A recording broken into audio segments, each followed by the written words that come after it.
So today, this is BBL Lab, and today I am with none other than the All Things Giant podcast. So how are you both? Yeah, good, Marcel, mate. Good. Thank you so much for having us on, mate. It's been a long time coming. We've been talking about it, haven't we? But yeah, no, I'm really buzzing to get on and for once have a Giants orientated podcast all together. We seem to have a habit of getting other teams' players on, man. I've noticed those previews and thinking, yeah. Okay, so first off, how are you both finding, I guess, the world of podcasts, recording a podcast and social media and all that, how are we both finding it? I'll let Jake, our master content creator, go for that. Go on, bro. Yeah, mate. It's been a bit of a whirlwind. For anyone listening now, me and Jordan tried to set up a little pre-game show live on our fans group, just to talk about the game, talk about what's coming up and that. And then it just stemmed from there. We ended up just talking about it. We were like, well, do you want us to kind of record something, try and put it out there, see what happens? Yeah. And 3 months later, here we are with a ridiculous amount of followers on all of our social media platforms. It's been absolutely incredible. The Giants have been behind us, full support and everything. And it's been a bit mental, and it's been a bit strange to get used to running social media pages to a point of I'm thinking of ridiculous ideas to be like, let's get this out there and see if this works, Yeah, no, I echo that as well. Like, it was literally, I mean, I can't remember what game it was off the top of my head. It might have been one of the Surrey games at home, but we just thought, do you know what? Let's just do this, because I think it's been a while. I mean, we've obviously got the fans group, and we've got, you do that, the Instagram live, but there was no real voice there, from the fans kind of thing. So we just thought, let's just do this, see how it goes. And then, we're getting, I mean, I'm quite lucky. I know quite a lot of the players, like especially local league, the local ones, your Pilcos and stuff like that. I know them personally anyway. And I just thought, we've got too much of a good platform to not fire this away. So let's do it, man. And it's just gone off, and it's just great. I said it to you before we started the podcast. It's great how we can help each other on all these things. We've been jumping on your lives and things like that. And, you've been firing us questions on ours. So it's been great, man. Yeah. Well, that's the thing. I suppose like you said, with my own page, that was the aim when I very first started the fan page, to kind of bring that, but a place for fans to voice their opinion. It didn't kind of end up taking that route, but it's good to have a Giants orientated podcast as well. So I enjoy listening to it. So. Oh, thanks, mate. That's much appreciated, man. I think the beauty of yourself, Marcel, is when you set up the Giants fan page on Instagram, is even though it didn't transpire to where you thought it would be, you've now opened this route. You've gone down the path of all the BBL side of it, and you've opened it up massively to everyone you spoke to on your show. Like, even though that's not the direction you were going in, you've now turned left, doing all the BBL stuff. It's gone huge. So, by the way, massive kudos to you, man, because you're doing really well on your show. I appreciate it. I don't think you realise as well, mate, how much it impacts our show as well, because, we're getting, messages and, things off people who, for example, I always say to Jake, 3 months ago, I'd never imagined having Drew Lasker on a podcast, and he mentioned you when we were speaking to him, so it's that reach. So you're definitely doing us a favour as well. Yeah, well, as long as we, I suppose that's a great thing about British basketball as well. Everyone helps everyone out. If someone needs something, there's always going to be someone there that can get it for you. That kind of thing. That's a great thing about it. And I think as well, especially with the sort of run of results we've been on, because I was laughing with Jake the other day. We've only won twice since we've started the podcast. We couldn't stop winning before it. So yeah, I think, but I do think it's needed. I think it gives the player, because I do get random messages off players saying like, "Why have you done me like that on the podcast?" Joking about stuff like that. So yeah, I know they listen to it. So I think it's just all from both our perspective a good upbringing, as well as I know the coaches listen to both of us as well. So yeah. Okay, well, let's get into basketball. So obviously you mentioned the run of games we've been on. It's not been great, but at the very start, it was dead exciting. So how fun has this season been as a Giants fan? Because I've enjoyed it a lot, despite some of the performances. So let me answer this one, Jay. This has been a typical Mancunian sports season. Yeah. If I have to sum it up, there has been joy. There has been trials. There's been tribulation. There has been everything in there. Absolutely everything. You know what, Marcel? I know we was all laughing at everything when you said at the start of the season we're going to go unbeaten. I was team unbeaten, man. I genuinely was. I couldn't see anyone. I mean, I always knew, we go on about the depth of the team. We're probably one of the only teams in the BBL that hasn't got a full 12 BBL players. But, in that aspect, it's been, I mean, I said to Jake the other day when we was talking, imagine this team if we'd have kept Brady and Hexham, like this team could compete European level, and I know that's what London have technically done anyway, just kept a team of superstars, but they were real superstars, and I know obviously whatever happened, they're gone now, but I just think it's been everything. We've had players leaving. It's mad. It's been absolutely, the only way to describe it, it's been mental. And we don't know what Giants team is going to turn up. I mean, I feared the worst the other day when Gino turned up and a guy called Mo Walker, is it? He turned up and I thought, great, they've just picked Giants just to turn up against. They couldn't hit anything against Bristol, and all of a sudden they bring Gino and everyone back from Manchester, and we ran them right to the end. And I didn't expect that. So, I think the Leicester game summarises our team, if I'm honest with you. Yeah. Jake, have you got anything to add? What's it been like for you this season? Yeah, I think again, just to echo what Jordan said at the start, when I remember your tweets going. I remember your 2-0, 3-0, and I was like, mate, this is our season. This is ours.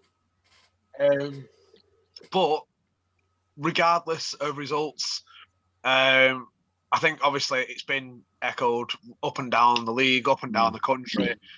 This is the season where the fans should have been there. And I know obviously we can't have been there, but to see superstars from the London team, to see at the team that the Giants picked up, to see, these players that are coming across like the Gino Crandall, to see like everything that's happened with the BBL this season, it's just a shame that we've not been there to experience it all. But from a Giants perspective, I think it's just been, I think it's kept me gripped. Now, when I say that, I mean, running results and things, and we have took L's, but I go into every single game going, well, we can win this. Yeah. It's amazing to look back on the past, 6 or 7 years and go, going to be a tough game, this, lads. But before every game, I've looked and gone, we can win this. Yeah. I think that's what has been really good for me as a fan. Like, regardless of podcasts or anything like that, or what me and Jordan are doing, I think that's been the best part of just going, well, we've got London away. All right, it's going to be a great game. Yeah. It's not now 2 years. You just said that to me 2 years ago. I'd have gone, oh, we're playing Newcastle, and go, oh, we're down by 15 then. It's been a very good season. Do you know what I think summarises? I don't know if you've both listened to it. The BBL show this week with Lloyd Gardner on. I've not had a chance. He speaks so well, and he hit that nail. Just picking one thing from it, he hit the absolute nail on the head when he said that Manchester, with the city being what it is, should have this super team here, a London style team here. It should do. It should do, because if you look through the youth, I mean, I was, grateful and privileged enough to play for Manchester Magic growing up and things like that. And we won everything. Yeah. Do you know what I mean? We did, and no matter where we went, you knew if Manchester was turning up, you was in for a game. You had pro academies in London quaking, when they were coming down, and that's what it needs. This is what it needs, and this is why I really look forward to seeing what the academy projects do and things like that, because I do genuinely think, from echoing what Lloyd Gardner said, we should be a super team, and it's coming. We saw it this season.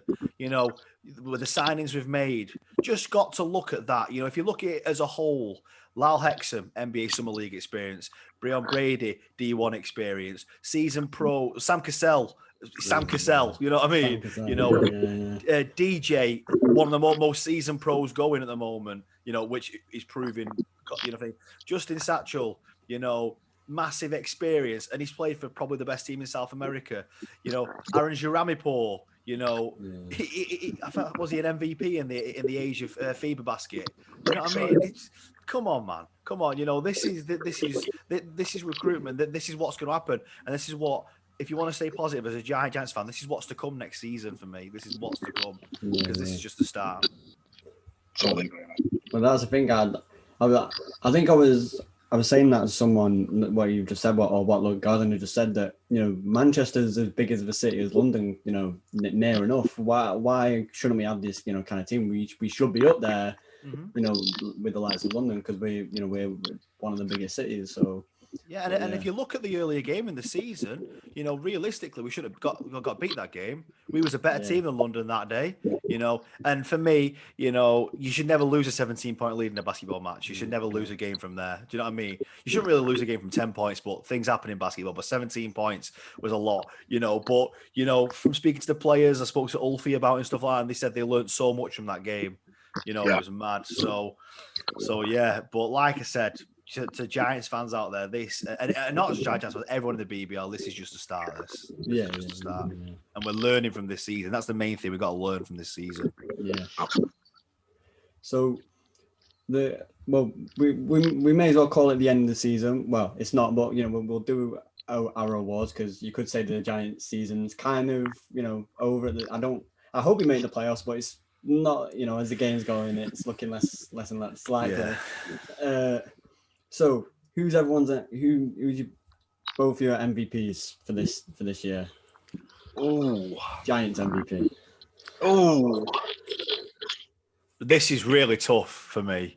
I think a lot of games stand out for certain players, but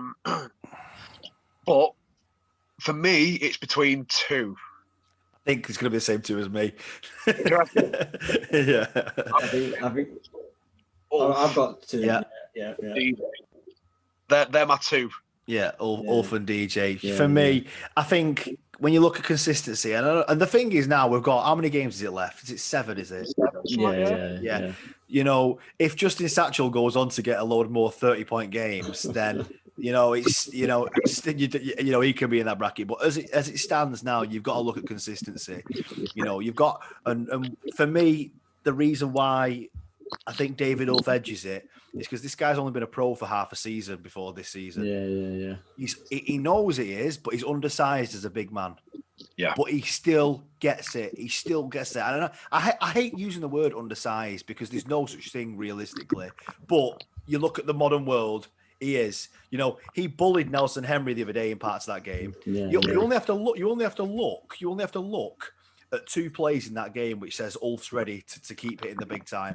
The one you might remember where he's got the offensive rebound and he's just done a hook shot straight over Nelson Henry. Like hook shot. And I've not seen that part of David Ulf's game. I've not seen it. And the second one for me was on the last play of the game where obviously we missed. You know, I spoke to Justin about that shot, by the way, and he said it looked good to him, which I thought it looked good as well, to be fair. But he got the offensive rebound above 3 players. Yeah. There. They went tall ball on that. Let's not forget. They went tall ball all game. You know what I mean? And he got the offensive rebound, and it was just unfortunate that, you know, Whelan didn't catch it. That to me is what... I mean, DJ's come through in the last 8 games to no end. Brilliant. But for me, personally... it's been David Ulf. And that's not just because I fancy him. I think I'll have to agree there, because I've got Donovan Johnson as my improved player due to, you know, he kind of started off, you know, slow. He wasn't hitting his shots, but then, you know, for this last stretch of games, he's been, you know, doing it all and been one of our best players. So, yeah. Okay, so, well, most improved player. Who's everyone's most improved? Do you know what? So can I just split that award up? Firstly, I was just about to do the same. For the last, and I think you might even say the same as me here again, Jake, but friends, sorry, I just had to say that. So over the last 3-4 games, Jack Hudson. Yep. Yeah. Because we've seen a different side to Jack Hudson. He's playing with so much confidence. Taking shots as well. Yeah, taking shots. I've said all season, I've said on your live about 40 times, I don't care if you shoot and miss. You miss 100% of the shots you don't take. Yeah. Right? Yeah. And he's a good shooter. Yeah, he probably does have to be open because of his height, but he's a good shooter. And it used to kill me with Callum Jones, and it does now. It's sickening when you see a point guard stepping off a point guard to help out with rebounds because he knows the point guard isn't going to shoot. Yeah. And I've no doubt Lloyd Gardner says, get that shot up. We've got rebounders. Get that shot up. So over the last few games, Jack Hudson. Over the season, DJ, agreeing with you, Marcel. And the reason why I say that is because he had a tough start. He probably had the toughest start of everybody. He had, no real sort of rhythm to the start. He didn't know where he was playing. He was being bounced from pillar to post. There was a lot going on with the Americans and stuff like that. He's been the most consistent there and constantly trying hard, working hard, and it's proving worth it. But yeah, I'll pass it over to Jake, man, on the most improved. I genuinely, when you said I'm going to split it up into two different things, my head went, he's going to say Jack Hudson and DJ. I remember 2 or 3 games ago, and Hudson, I think, had a stat line of like 13, 7, and 9. Yeah. I was like, right, 13 points, fair. Like, I'll take that all day. 7 rebounds, 9 assists. And I was like, do you know what?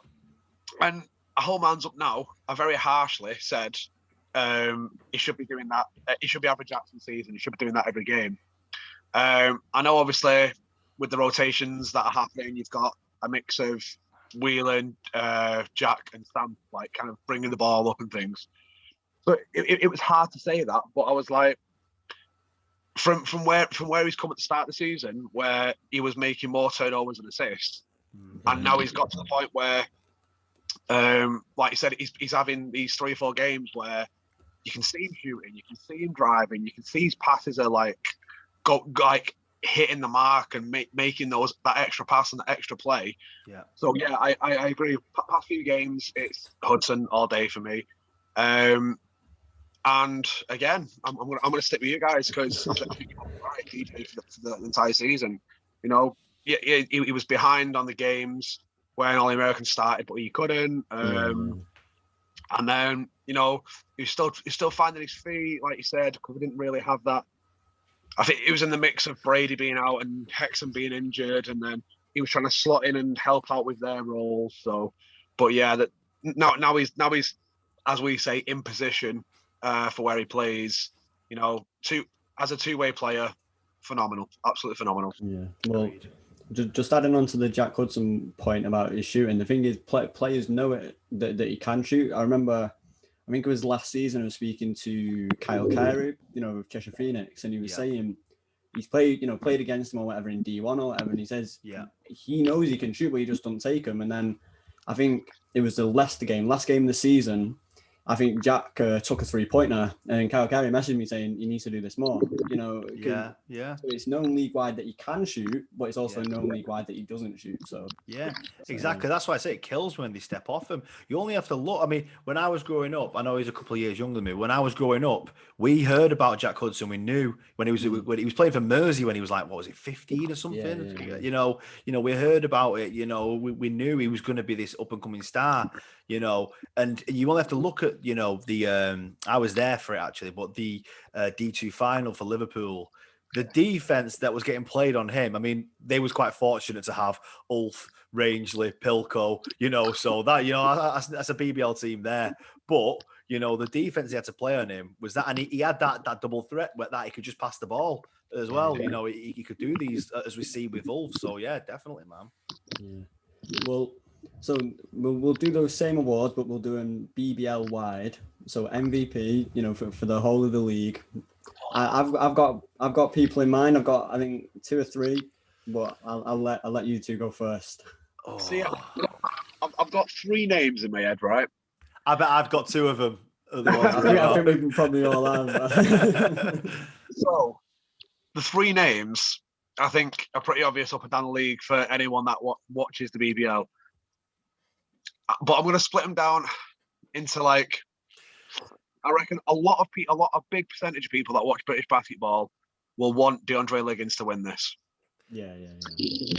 I get it because, he's a big name, ex-NBA, played with LeBron, like, totally get that. Yes, he's amazing going forward. He's an amazing defender. Now, I always place the MVP in my head as the person who I remember the most playing in that season. Yeah. Now, the person that comes to my head that I remember seeing a lot watching the BBL and highlights is Gino Crandall. Yeah. But who I want to win it is none of those. Who I want to win it is someone who has won it before, and every time I watch him play, I want to be there. I want to watch this in front of my eyes, and that's Ramon Fletcher. I knew you were going to say that straight away. Yeah. Do you know? And just to add to that with Jake, because that's my pick as well, by the way. And the reason why I say that, and again, it was on the BBL show this week, so sorry for Nicky. This is the first time we've not spoken. Yeah.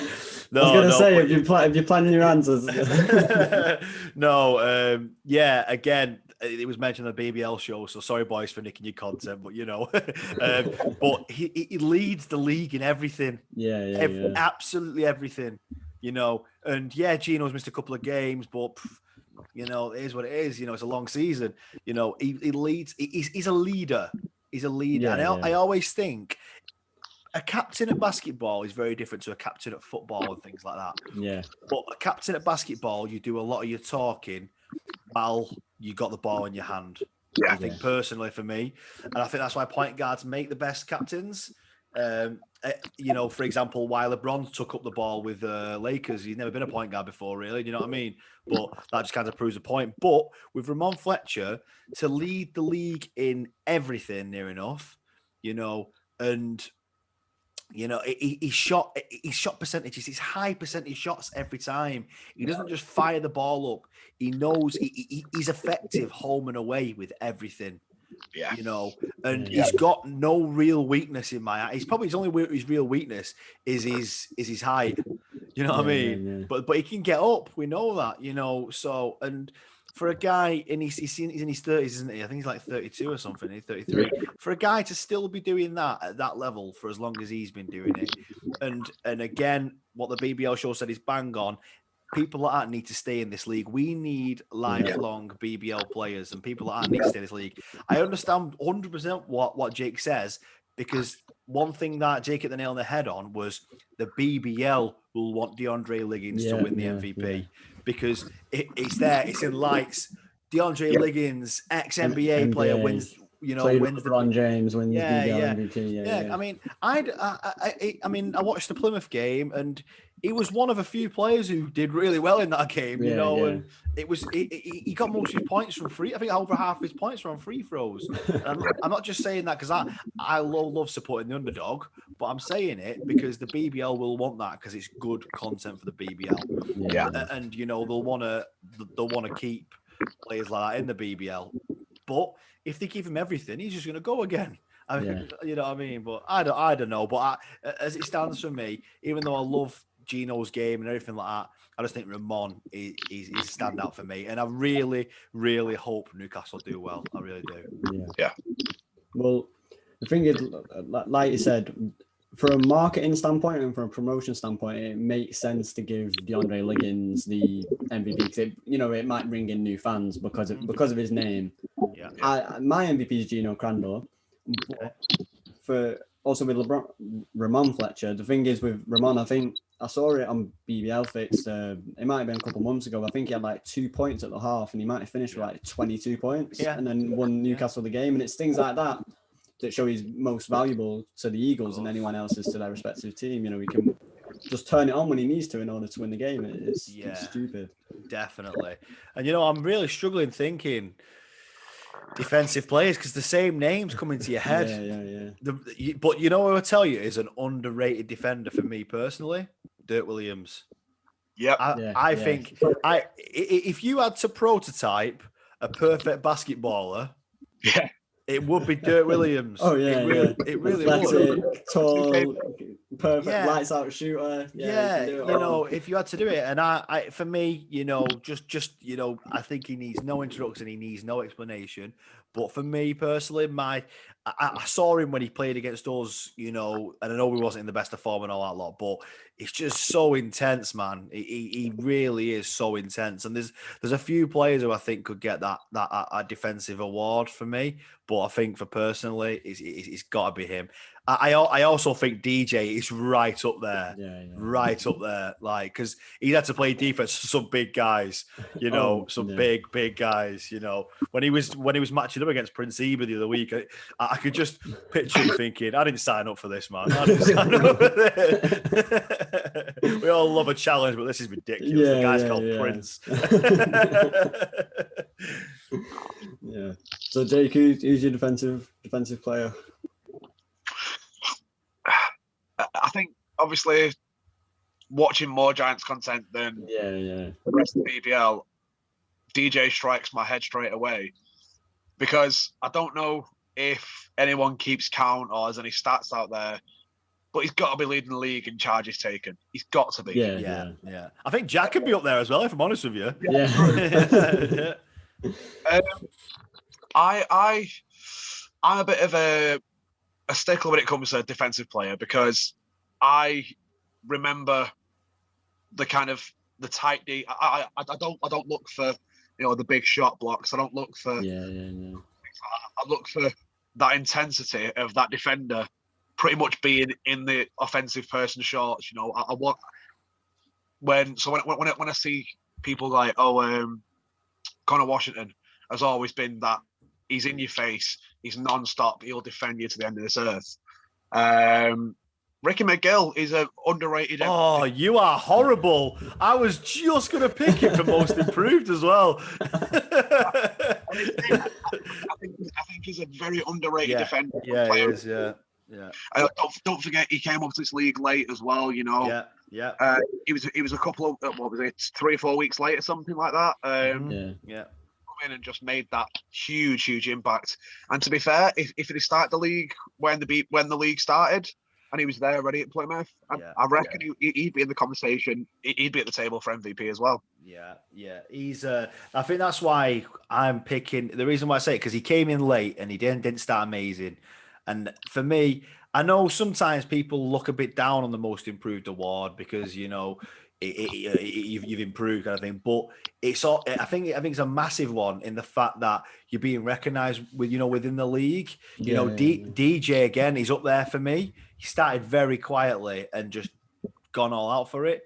But personally for me, Ricky McGill has got to be right up there. He's running games, man. And Ashley Hamilton, after his injury, he's starting to come through as well. I know we're being quite Plymouth heavy here, but they've got a great side, man. They've got a great side. So they've got most improved team. From last season. I have no doubts about it. At the moment, the top 6 or 7 teams could win this playoffs. Yeah, I'm telling you now, man. Totally agree. In fact, one sec, I'll pause the recording. From top 6 teams in the playoffs. Yeah. I personally think that the top 6 teams, that's as it stands now, 6 or 7. Any one of them can win the playoffs, and I promise you that now. Bristol held Leicester to the lowest score at half time since 2005 or something. Yeah.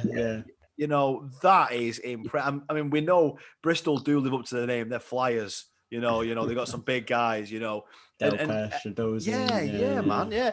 Anyone can step up on the day. Like Leicester turned up to us. I mean, I took a lot from the fact that Leicester brought their full strength side to us, and Crandall came back. I mean, imagine if Crandall had done his hand even worse in that game. Imagine, and or more walk or whatever. It shows a kind of a level of respect. teams are scared of us. You know, you've got to take note of these, you know, Worcester Wolves games when, you know, I know they got beat the game before us, but there was on like a 7-game streak, you know. So definitely any team can beat any team. But for me, well, if we're doing a team, Plymouth are well up there at the moment for me. Yeah.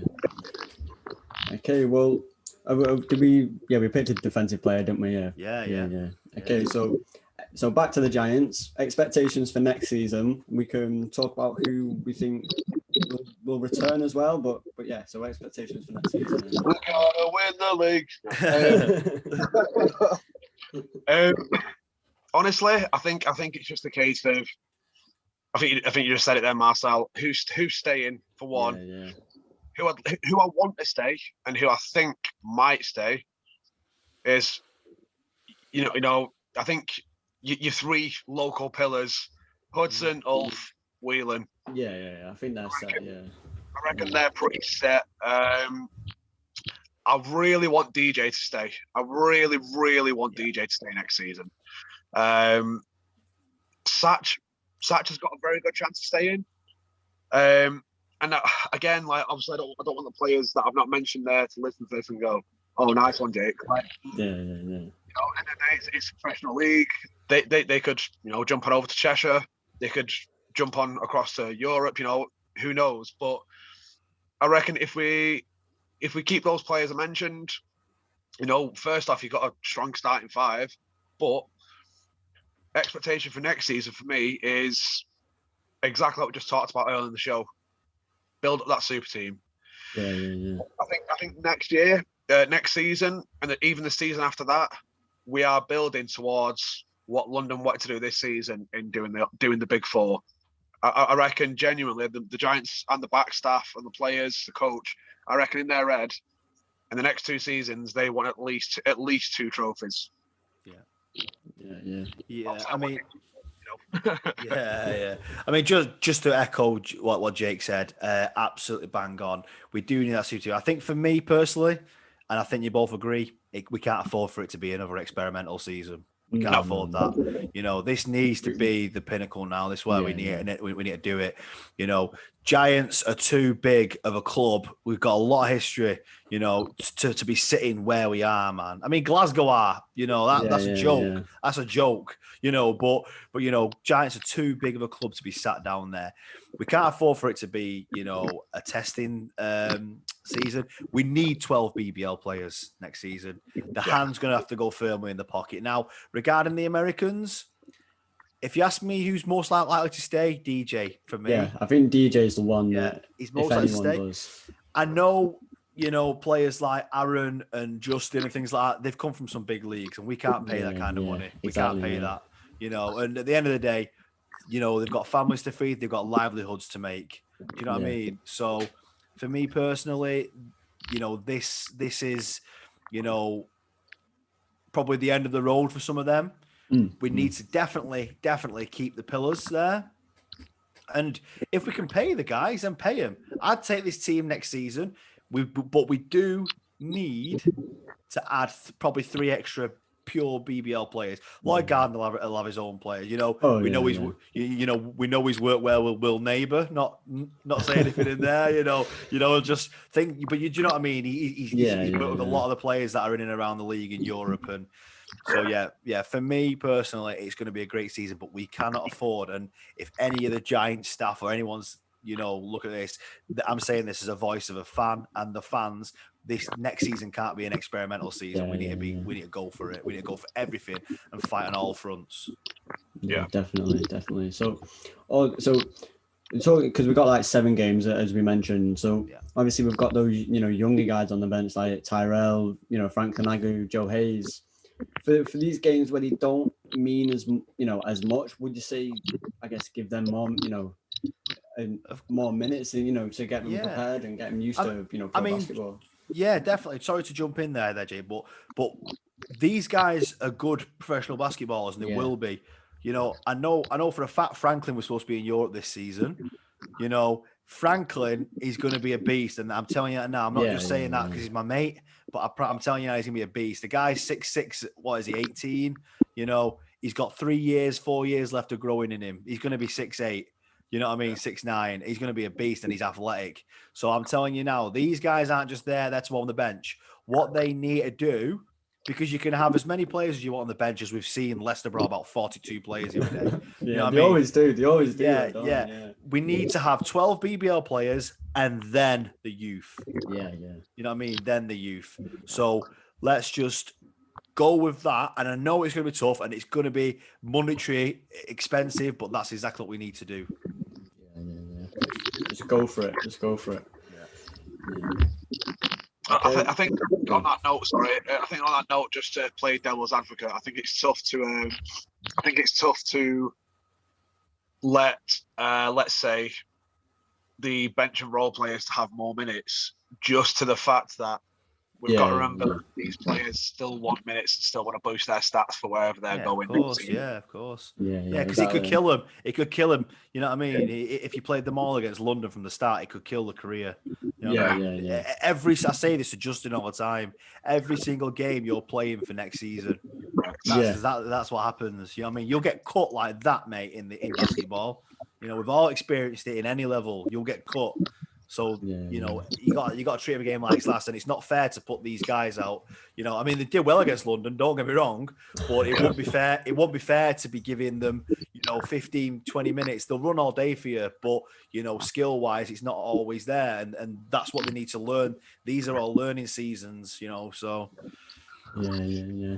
Well, it's been a great conversation. It's been nice to have a conversation with fellow Giants fans as well. Yeah, so, for sure, man, for sure. Giants special. So yeah, we appreciate it. When's this one coming out, bro? Should be out Monday, so this will be after Newcastle and Sheffield game. But lovely. Hopefully, we'll put us in a good mood. Yeah. Yeah, but thanks for having us, man. Thank you for coming on. Cheers, mate.